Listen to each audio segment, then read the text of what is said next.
Eu passaria imediatamente ao primeiro expositor, nosso ex-colega e professor universitário da Federal do Pará, Cláudio Pucci.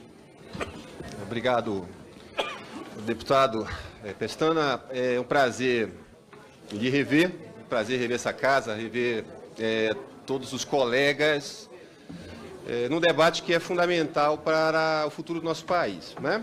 Eu vou fazer uma apresentação um pouco política, no sentido de que nós vamos tratar de parâmetros de projeção e que eu espero que seja provocativo o suficiente para o governo, para que ele responda algumas questões que foram levantadas aqui no plenário, né? Então, gostaria de primeiro fazer a propaganda, né? Nós estamos lançando o GESE. Queria saudar a presença da Anfip, aqui, na presença do seu presidente, e presença de sindicatos, Sindict de São José dos Campos, sindicato do INPE, também aqui presente. Estamos lançando dois volumes, que tratam exatamente do tema da reforma da Previdência. Um desses volumes é dedicado à projeção atuarial, né? Quais são os critérios, o que é que nós sabemos, o que é que nós não sabemos, o que é necessário esclarecer, quais são os pressupostos que nós conseguimos descobrir que levam à adoção de resultados que estão presentes na LDO, que eu acho que são de interesse de todos nós, independente de estarmos no governo ou na oposição. Então, adiante, por favor. Vocês têm um controle? Você quer falar melhor ali? Ali? Não, fala daqui. Dá um microfone.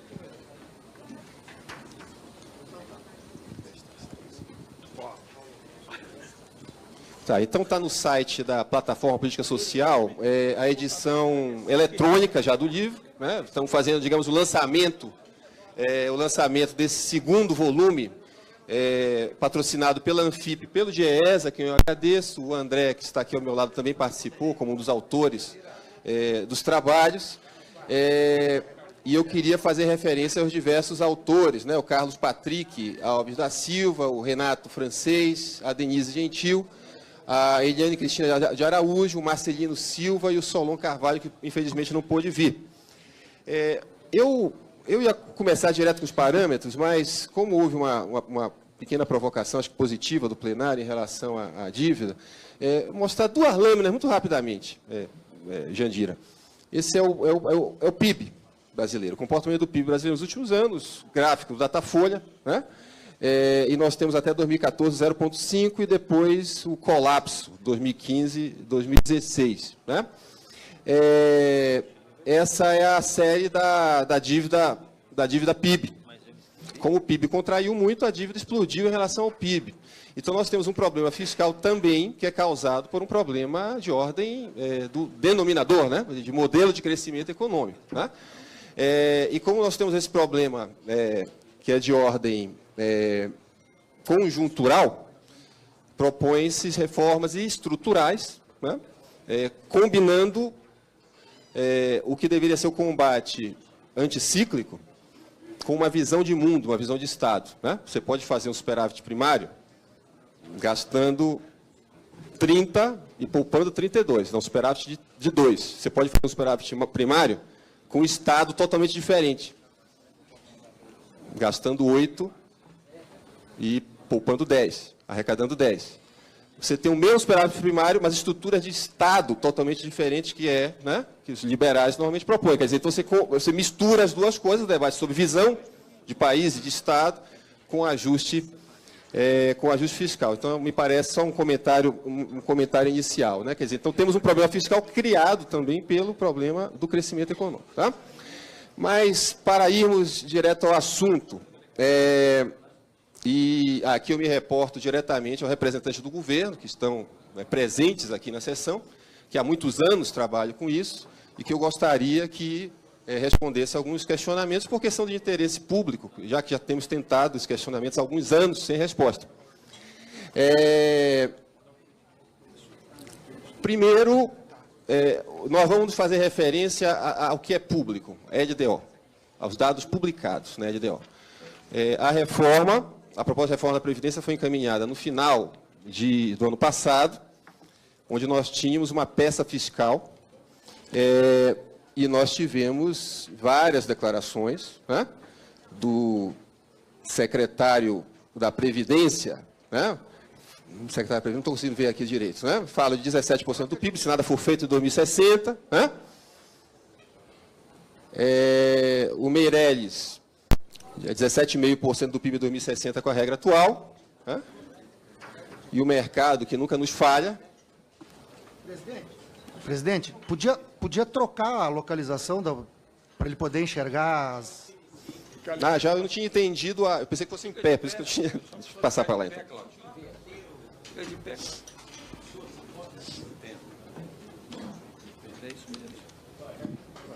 Põe o tempo, por favor, presidente. Segura o tempo aí dele aí, votava em 17 e 28.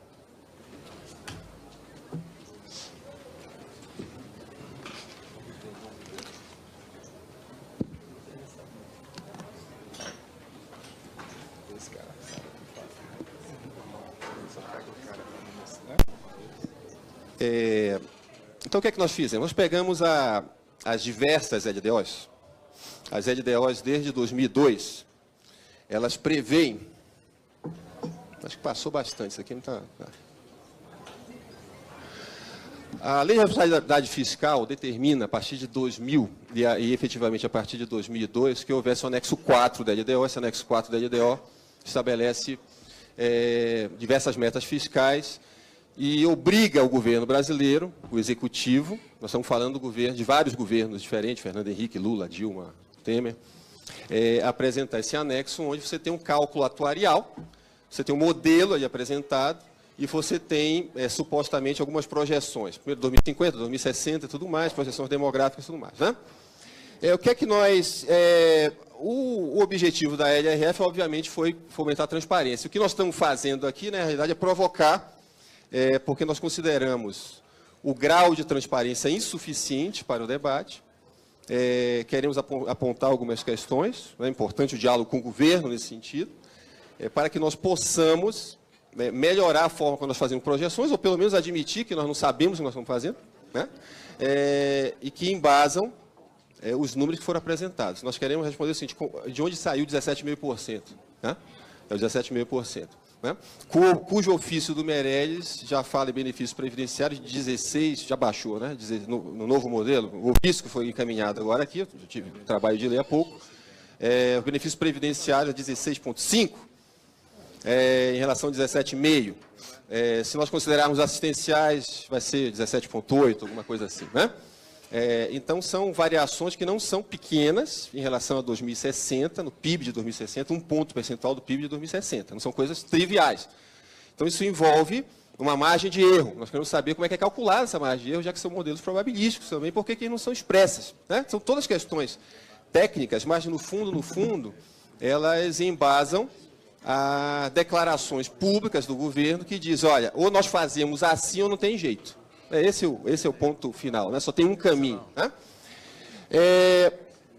Então, nós fizemos um exercício simples. Eu pego todas as LDOs de 2002 até 2016 e vimos o que é que a LDO de 2002 projetava o que seria receita e despesa em 2000, nos diversos anos. Os anos de maior frequência, 2012, 2013, 2014, 2015.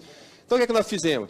O que é que a LDO, no seu anexo 4, em 2002, dizia que ia ser a receita previdenciária? O que é que ela dizia que ia ser despesa previdenciária? E, como consequência, como é que ia ser a necessidade de financiamento? Né? A necessidade de financiamento. E comparamos isso com o que aconteceu realmente. Né? E com o que aconteceu realmente. Obviamente, em se tratando de projeção, nós só temos uma certeza, nós vamos errar. Né? Nós vamos errar. Agora, o erro tem um viés ou não? Essa que é a questão. Né? Se o erro tem um viés ou não, ou o erro é reiteradamente repetido, reiteradamente cometido, e não há declarações públicas do Estado brasileiro, e eu não estou querendo fulanizar isso aqui, é importante dizer, estou tratando uma questão de Estado, né? Como o parlamento aprova essas peças, né? E nós precisamos melhorar a maneira como nós fazemos as coisas, digamos assim, né? Então, no que se refere à despesa projetada e realizada. Então, só para entender, as colunas, o eixo horizontal são as diversas LDOs, tá? Então, primeiro é 2002, 2003, 2004, 2005, 2006, até 2017. Aqui 2017 não foi considerado, 2016. Tá? E nós comparamos o que é que 2002 dizia que ia ser a despesa projetada. Aí nós temos para cada LDO, nós temos 4 colunas. A despesa projetada, 4 colunas. 2012, 13, 14, 15. O que é que eles diziam que ia ser a despesa projetada em 2012? Você vê que quanto mais distante está do ponto presente, maior o erro. Então, a diferença, né, nessa coluna aí, ela, digamos, é o erro de projeção entre o realizado. Isso é uma diminuição. Não. Importante perder um tempo isso aqui, né? Cada uma coluna dessa aqui é um ano projetado, tá? Tá? O que é uma coluna? É a diferença do valor entre o que foi projetado e o que foi realizado. Significa dizer que nós temos um valor negativo, né? O valor negativo, isso aí é o quê? É despesa, né? É despesa. Significa dizer, nesse caso, que a despesa foi muito maior do que aquela antevista.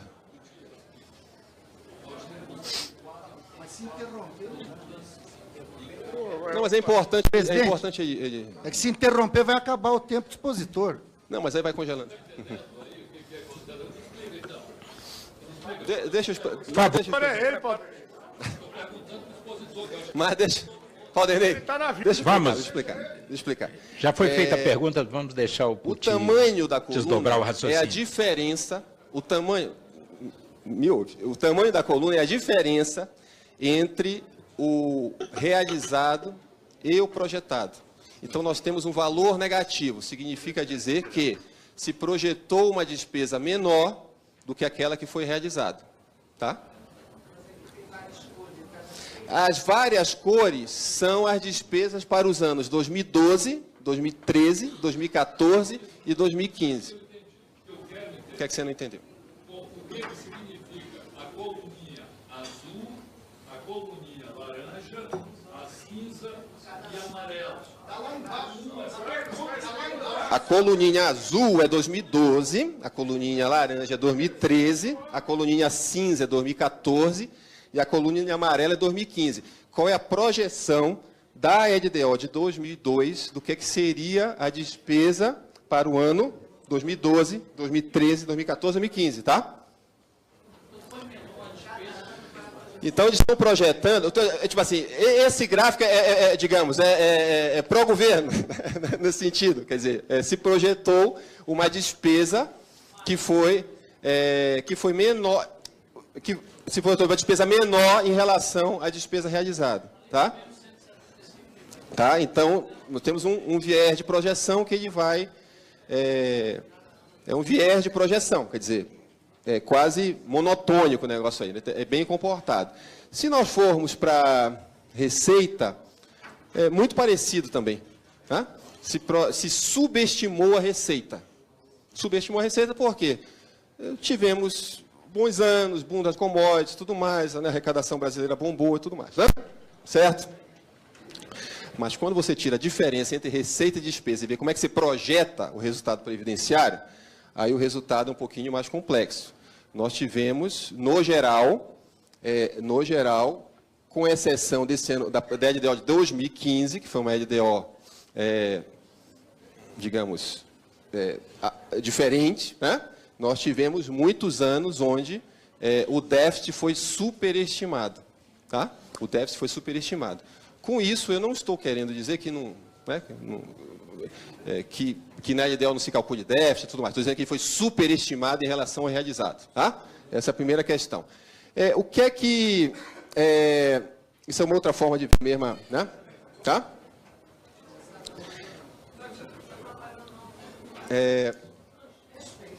Então, a primeira questão é os modelos de projeção que nós temos utilizado, eles são eficazes no sentido de projetar o resultado previdenciário futuro.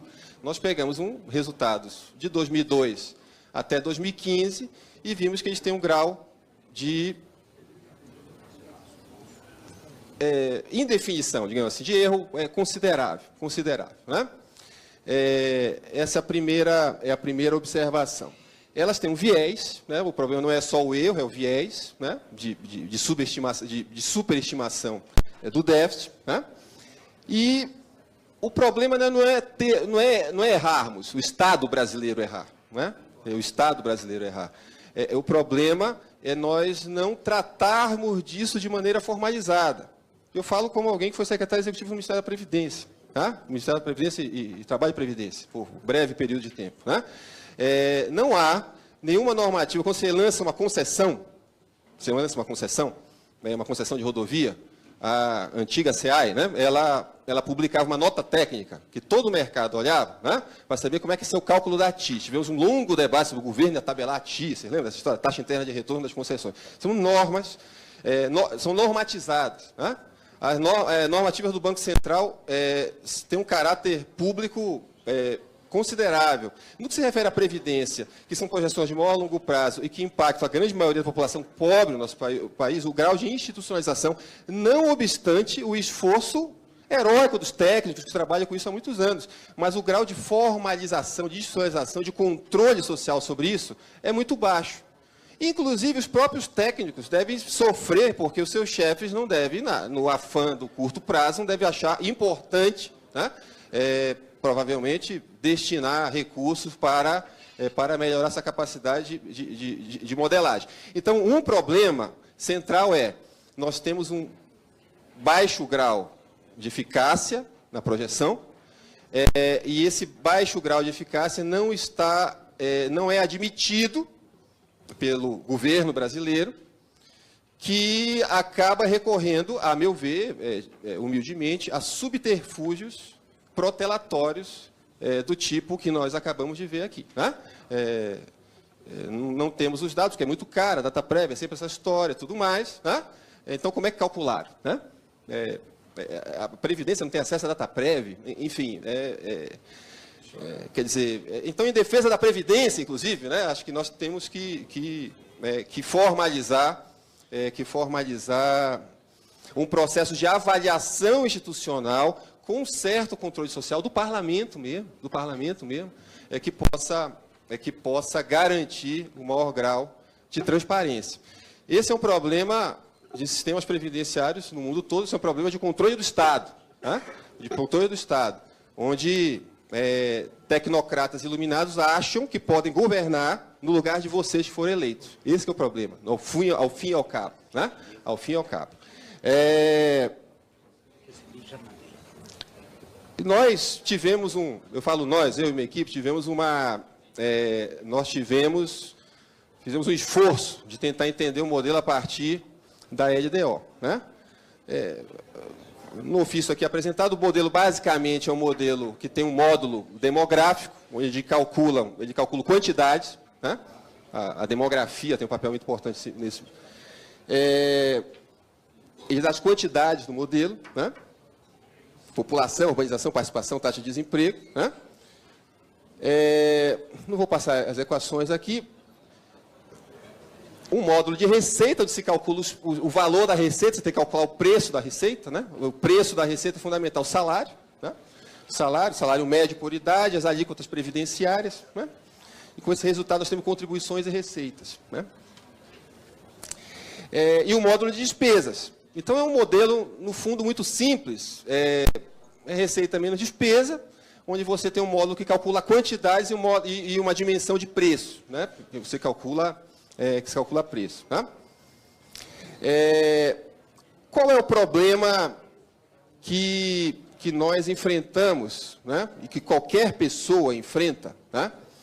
Que qualquer pessoa enfrenta ao analisar o modelo da LDO. Os modelos da LDO estão incompletos. Se você tentar reproduzir aquilo ali, você não consegue reproduzir o resultado das tabelas da LDO, tá? O ofício do Henrique Meirelles admite isso, né? Basicamente, o ofício que eles acabaram de mandar aqui diz o seguinte, olha, a LDO de 2017,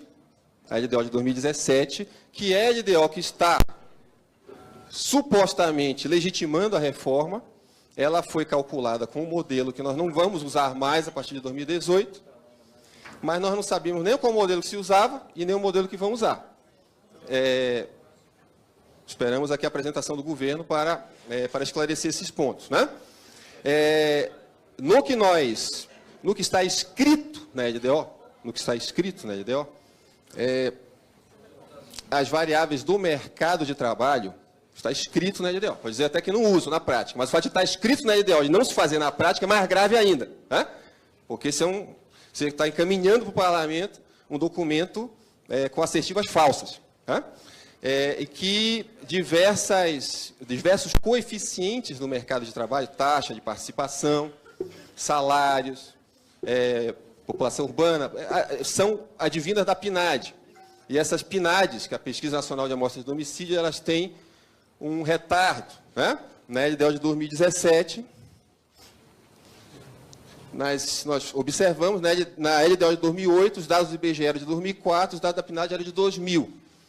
O de 2009 era de 2004 e 2005. A de 2016 era de 2013 e de 2009. E, se eu não me engano, a de 2017 também são dados da PNAD de 2009. Então, uma dúvida que vem é, se existem PNADs mais novas, por que se usa dados de 2009? Né? Deve ter uma justificativa técnica, mas ninguém sabe, porque ninguém consegue informação, e isso está escrito na LDO de maneira lateral. Né? Lateral. Quais são as consequências de você, por exemplo, utilizar dados da população, dos contribuintes em relação à população de idade ativa entre 2009 e 2014, por exemplo? Tem uma diferença significativa, né? Se os cálculos são utilizados, são os cálculos de 2009 ou os dados de 2014. Aqui é contribuintes da população de idade ativa. Em 2014, eu tive muito mais contribuintes do que em 2009. Isso tem uma consequência. Né? Para as mulheres, a mesma coisa. Né? E assim por diante. Se nós utilizarmos os coeficientes da PNAD de 2008 em relação à PNAD de 2009, por exemplo, nós temos a de 2008, a série 1, a de 2009, a série 1, a de 2008, a série 1, a série azul clara, o desemprego por faixa etária é muito menor que a de 2009. Então, essas coisas alteram os resultados futuros. Né? Aí chegamos à LDO de 2017. Ela apresenta um crescimento acentuado das despesas do RGPS, que, no fundo, oferecem a legitimação, a narrativa para uma reforma desse tipo. Para a reforma desse tipo. Né? O que nós fizemos, vou mostrar uma coisa importante para vocês, só para concluir. Tá? A gente fala muito da demografia, o modelo, se é que ele utiliza preços fixos, o coeficiente do mercado de trabalho fixo, ele passa a ser um modelo meio malthusiano, ele depende só de população, é um modelo de milho, cresce a população, cresce a despesa. Só que nós pegamos as próprias séries do IBGE e tiramos a taxa de crescimento da população idosa. A taxa de crescimento da população idosa, a população idosa vai crescer, mas a taxa de crescimento dela vai decair de maneira acentuada.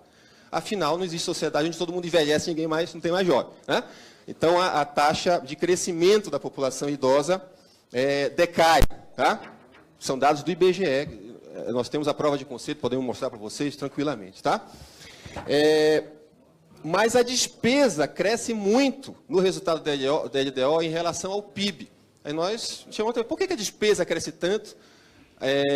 A taxa de crescimento da despesa cresce tanto se o crescimento da população vai decair, né? O crescimento da população idosa decai, né? Repetir, por favor. Tá, para concluir mesmo, que foi muito interrompido, tá?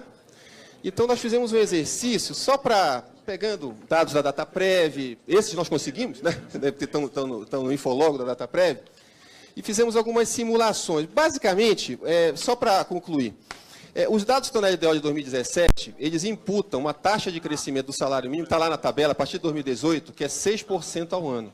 6% ao ano. Que é em desacordo com a regra de reajuste do salário mínimo. Você tem lá alguns anos, lá, sei lá, 2039, a taxa de crescimento do PIB é 1%, a inflação de 2 anos anteriores é 5%, é 4%. E você tem uma taxa de crescimento, do salário acelerado. Então, isso, ao nosso ver, aumenta, né, potencializa a despesa.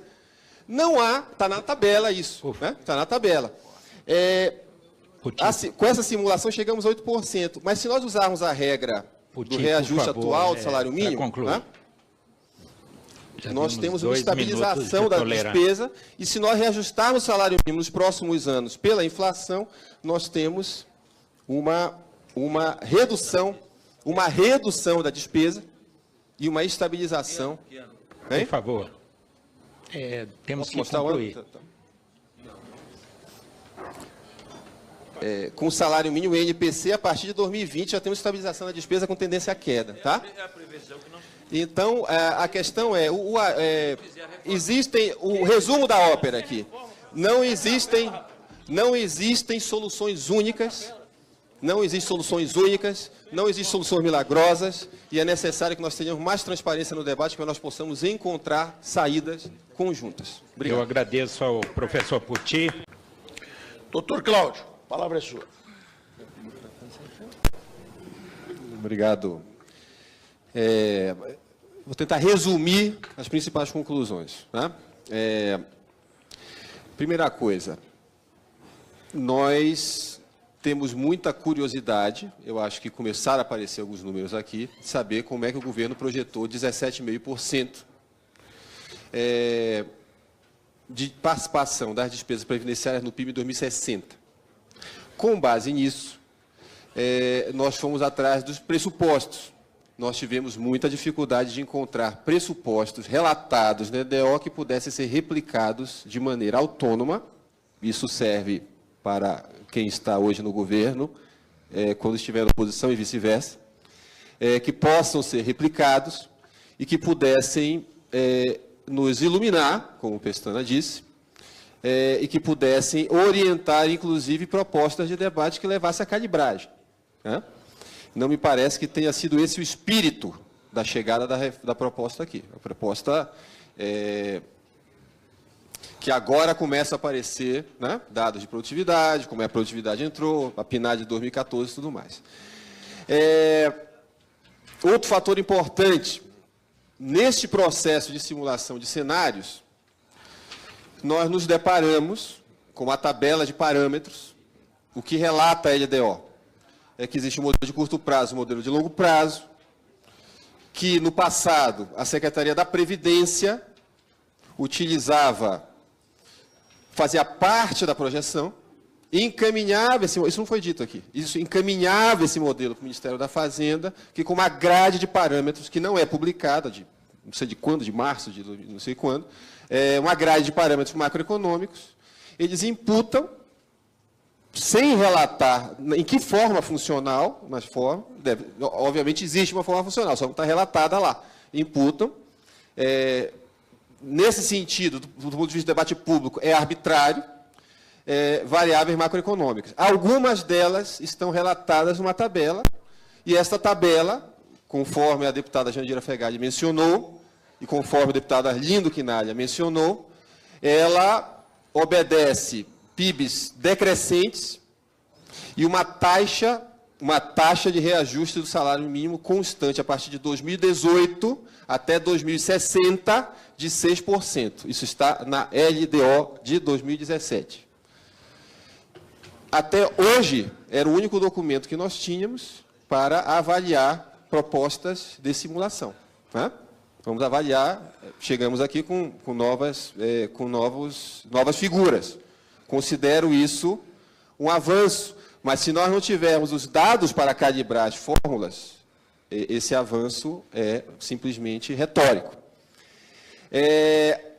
Outro ponto importante, é necessário, isso não vale para esta reforma, isso não vale só para o Brasil, isso vale para os Estados Unidos, isso vale para qualquer país.